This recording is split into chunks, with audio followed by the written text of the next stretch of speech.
우리에게 주실 하나님 말씀은 사무엘하 16장 1절부터 14절까지 말씀입니다. 구약성경 사무엘하 16장 1절부터 14절까지 말씀입니다. 1절부터 13절은 제가 읽고 마지막 14절 합독하겠습니다.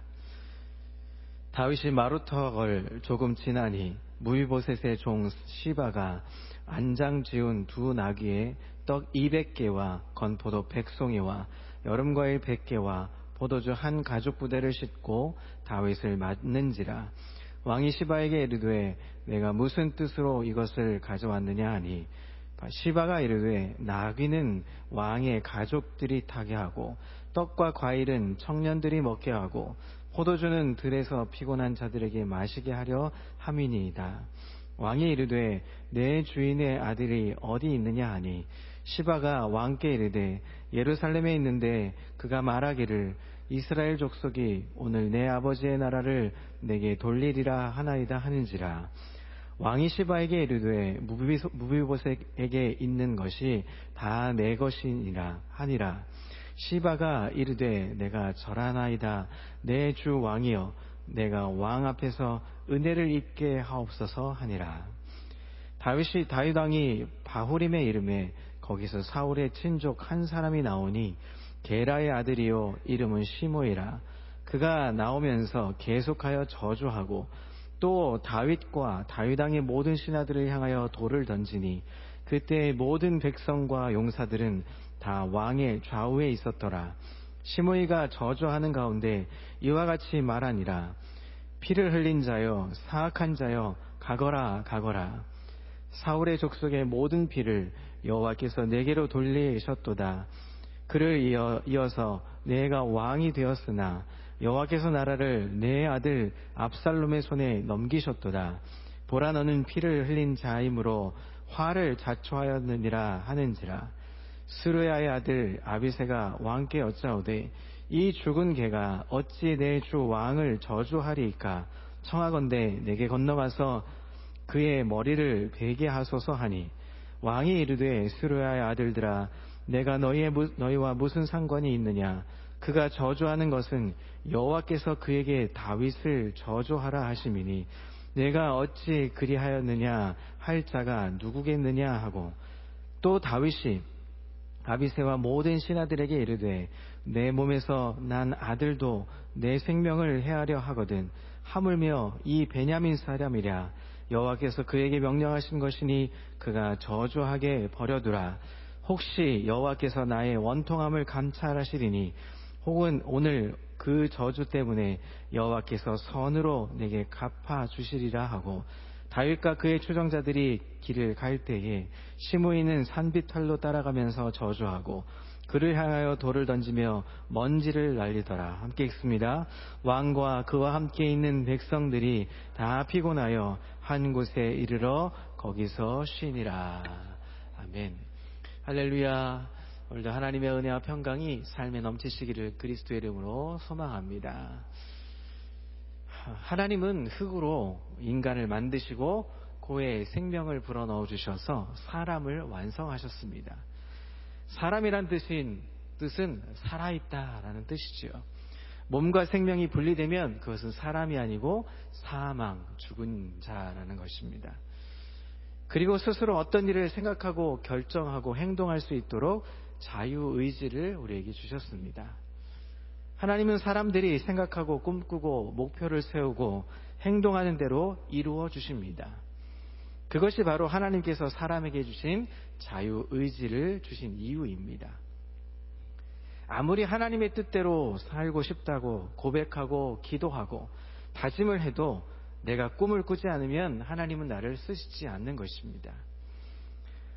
평균 수명 40세 안 되는 시절에 다른 사람들보다 2배인 이 89세를 산 미켈란젤로라는 작가가 있습니다. 화가 아시죠?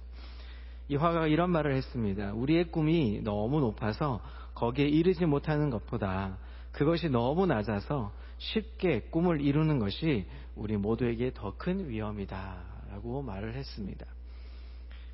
정말 위험한 것은 사람들이 비웃을 만큼 높은 목표와 또 허황되게 보일 만큼 큰 꿈이 아니라는 것입니다. 정말 위험한 것은 이 세상에서 내가 이룰 목표와 꿈을 너무 낮게 작게 세우고 스스로 자기를 제한하며 남들에게도 그렇게 하라고 부추기는 것입니다. 그것은 암보다 더 위험하다는 것입니다.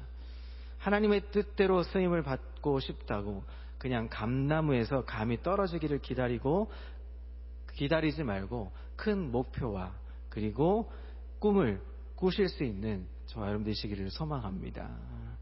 그것이 하나님의 뜻이고 하나님은 그 꿈과 목표의 크기만큼 쓰시기 때문입니다.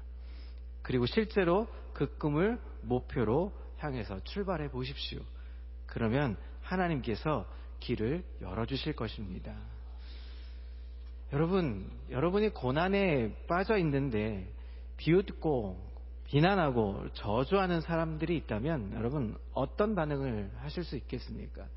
아마 화가 치밀어 오를 것입니다. 오늘 본문에 보면 불행하게도 다윗이 반역자 아들이었던 압살롬에게 쫓겨가는 신세가 되었습니다.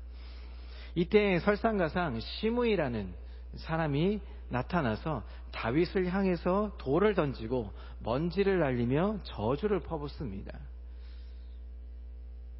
이때 이 돌 던지고 저주하는 시므이를 향해서 다윗의 모습을 통해서 오늘 은혜의 자리로 함께 나아가보는 시간을 가져보려고 합니다. 다른 사람들과는 다른 무언가가 있었습니다.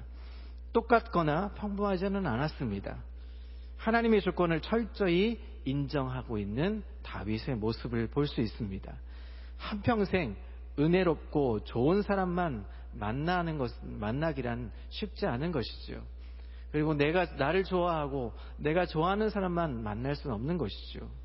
때로는 이 시므이 같은 우리를 저주하고 불만 가득 우리에게 덤벼드는 시므이와 같은 사람들을 만날 때도 있습니다. 가족이 그럴 수도 있고요. 또 직장이나 사회, 또 교회 안에서도 이런 사람들이 있을 수 있습니다. 이런 사람들을 만날 때, 이러한 때에 오늘 다윗과 같은 반응을 하면서 행동을 하면서 승리하는 저와 여러분 되시기를 소망합니다. 다윗이 어떤 행동을 했을까요? 한번 세 가지로 살펴보겠습니다. 첫 번째, 하나님의 주권을 인정했다는 것입니다. 10절을 보시죠. 왕이 이르되 스루야의 아들들아 내가 너희와 무슨 상관이 있느냐?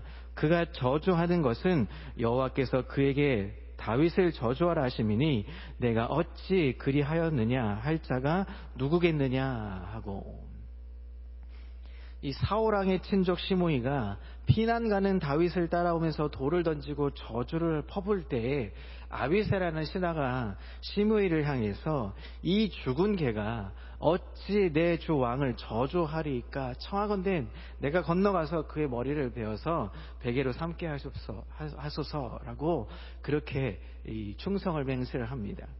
그랬더니 다윗이 말리면서 이렇게 얘기를 하죠. 여호와께서 그에게 다윗을 저주하라 하심이니라고 말합니다. 아비새는 요압의 동생으로 이 다윗 왕의 조카입니다. 그래서 충성스러운 군인이었습니다. 여기서 죽은 개라는 이 표현은 가장 보기 싫고 하찮은 인간을 당시에 표현했던 히브리적 은어입니다.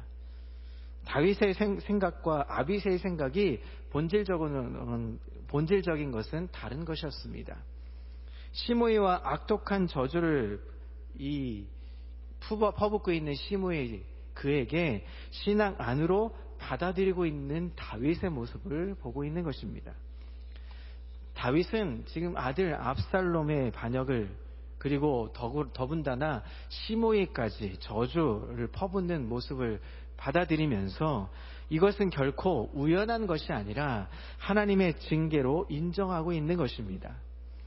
이 상황에서 다윗은 자기를 괴롭히는 어느 누구에게도 불평하지 않았습니다. 보복하기보다는 오히려 자기를 향한 하나님의 징계로 받아들여졌다는 것입니다.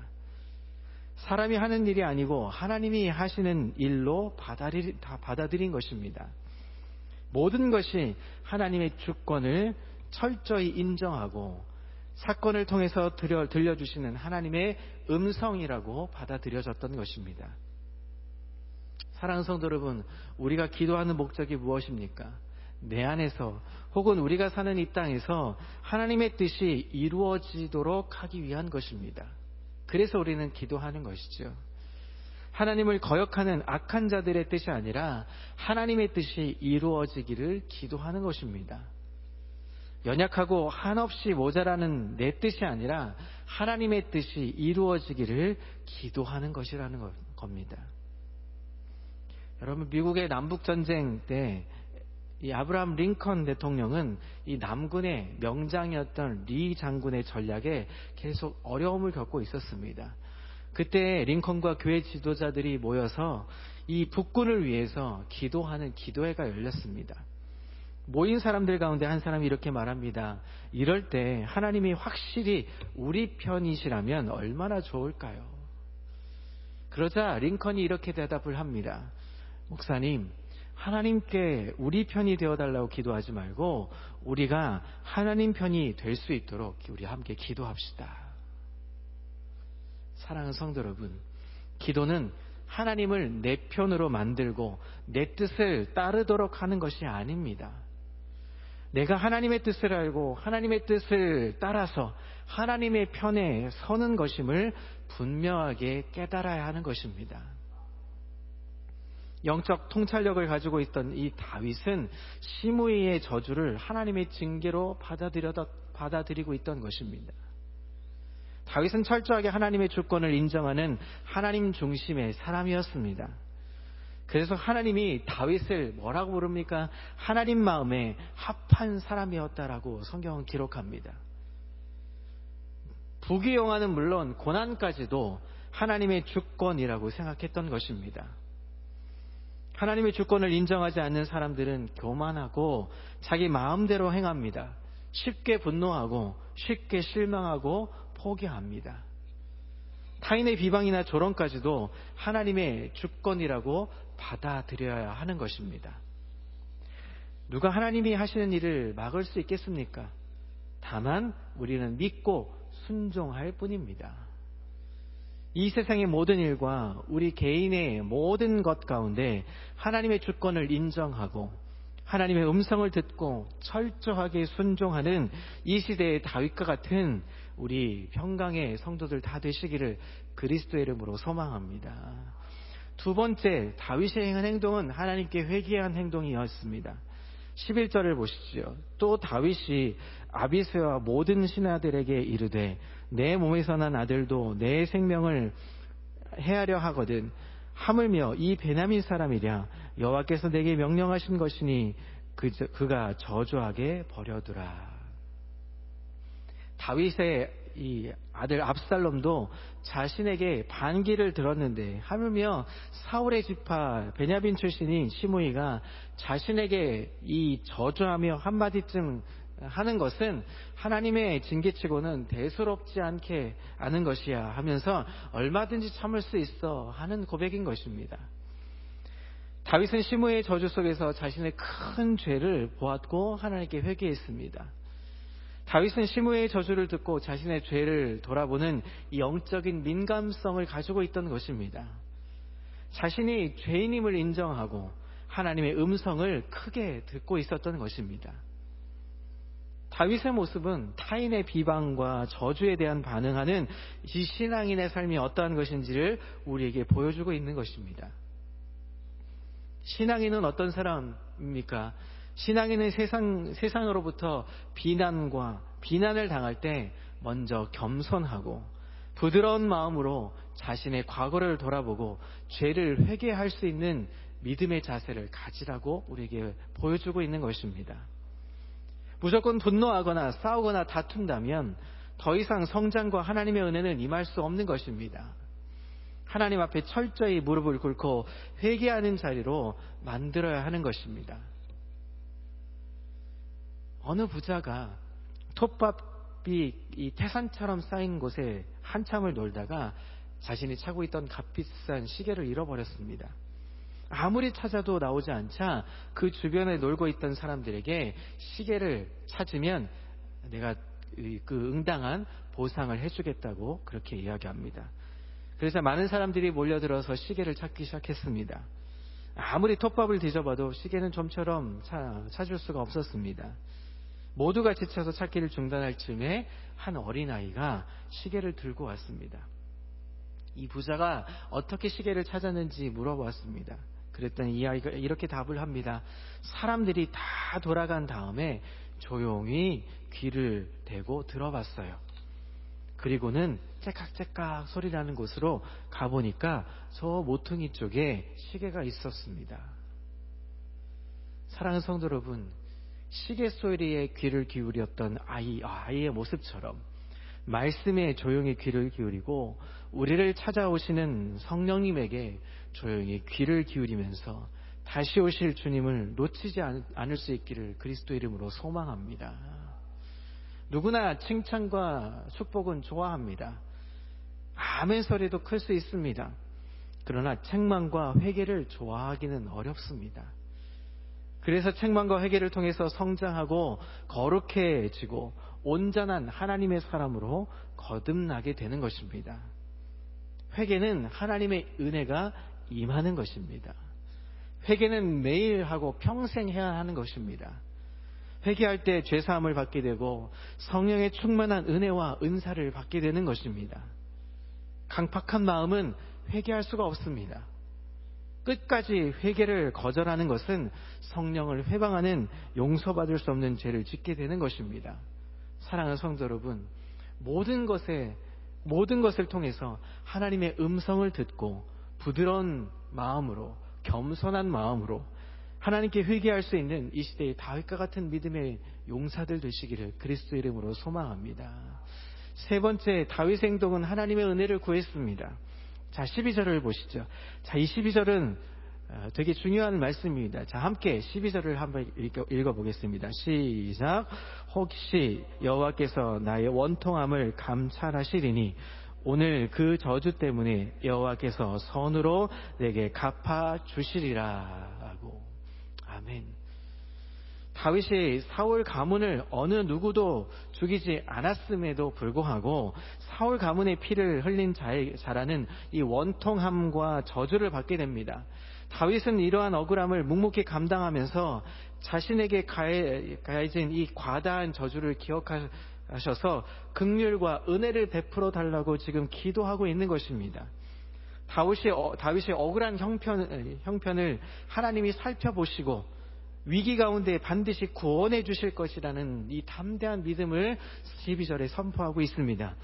혹시 여호와께서 나의 원통함을 감찰하시리니 그 저주 때문에 여호와께서 선으로 내게 갚아주시리라 기도하고 있는 것입니다. 시므이가 다윗을 향하여 돌을 던지고 티끌을 날리면서 저주를 했지만 결국 시므이는 자신의 머리 위로 임하게 되었고 후에 솔로몬으로 인해서 죽게 됩니다. 사랑하는 성도 여러분, 고난도 영광도 하나님의 은혜인 것입니다. 은혜 아닌 것은 하나도 없습니다. 우리가 이 땅에 지금 이 숨을 쉬고 있는 순간 하나님의 은혜가 임재하고 있는 것입니다. 우리가 살아가는 동안에 일을 할 수 있고 살아가는 동안에 기도할 수 있고 찬송할 수 있는 것 자체는 은혜인 것입니다. 이 은혜인 줄 알고 하나님께 영광 돌릴 수 있는 이 귀한 한 날이 되기를 소망합니다. 사랑하는 성도 여러분, 이런 시므이 같은 사람들은 어디든 존재하고 얼마든지 우리와 함께합니다. 그럴 때 우리가 어떤 마음을 가져야 합니까? 이 다윗의 고백처럼 하나님의 주권을 인정하고 하나님께 회개하고 모든 것이 다 하나님의 은혜인 줄 알고 하나님 나를 감찰해 주시는 하나님, 나의 원통함도 들어주시는 하나님, 그 하나님 앞에 사명을 감당하기 위해서 하나님 이 시대의 다윗과 같은 이 믿음의 용사로 하나님께 쓰임받는 귀한 한날 삶이 평생의 삶이 되시기를 그리스도의 이름으로 소망합니다. 함께 기도하겠습니다.